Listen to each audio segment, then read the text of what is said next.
So ngayon, ang asking price ni boss, 580. Binigay niya na sa akin ng 515. Tama ba? Opo. Tatawad tayo. Wala stock pipe.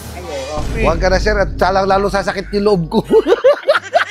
Di, pampalit lang ng pipe pwede. Naka-register, sir? Ay, opo. Bago registered. Bago registro, bago battery. Registered lang. Gulong stock pa yan, Opo, siyempre. lahat. Tawad lang tayong konti, baka pwede. Konti, kung pang pipe lang, sir. Sige, hindi na ako tatawad ng malaki, sir. Ikaw na lang magbigay kung magkano pwede mo ibigay sa akin. Kaya lambing lang. Actually, sabi ko nga kay brother, 600 eh. Oo. Oo, Pero sa 600, pasok naman siya Opo. sa direct buyer. Pero since, Sa alam direct mo na, buyer. oo, pero siyempre, sir, katulad sa amin, kailangan namin profit margin. 550.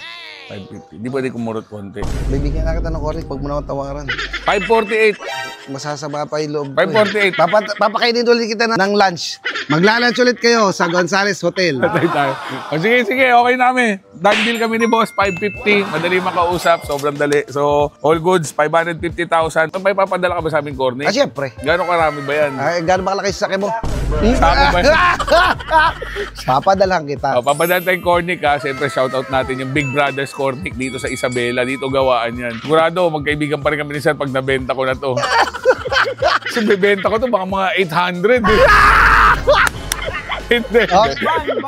Hindi, actually po talaga to alaga ng Hindi, ito maganda kasi first owned si sir. From brand new, siya talaga bumili. Magkano bili mo? 980. 980,000. Since medyo mahal bili niya before kasi 40th anniversary, so limited edition. Opo. Kaya, Wala akong ganito dito sa wala. Dito sa Isabela, wala, no? Sa amin, medyo marami, sir. Pero bapalitan ko Acro yan, sir. Mahanap. Oh, done deal, guys.